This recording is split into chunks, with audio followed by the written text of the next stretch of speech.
Let's say that you have an agreement to purchase a particular piece of property. Let's call it Blackacre. Well, you can file your lawsuit for purposes of compelling the owner of that property to sell it to you, but in the interim, you don't want that party, that defendant, to sell the property to somebody else.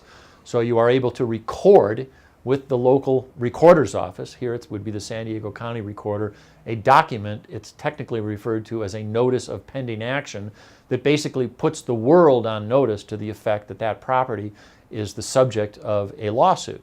And of course, the owner of that property, the defendant in your specific performance action, is not going to be able to sell that property out from under you, because if he were to attempt to do that, any buyer, of course, is going to need to get title insurance, and for purposes of getting title insurance, they're going to search the title, generate a preliminary title report on which that lis pendens, or notice of pending action, would show up. So that can be very important. In other words, it's very important to put a lot of thought into whether or not you have the right to file a lis pendens, because if you don't and it's subsequently expunged, you've got to pay the other guy's lawyer fees, which is never a lot of fun.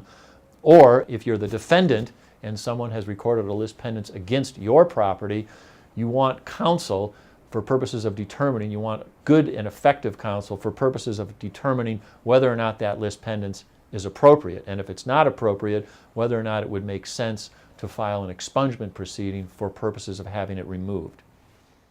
Feel free to call us for purposes of scheduling a confidential consultation.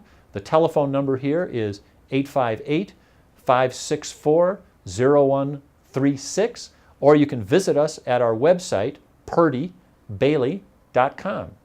Thank you.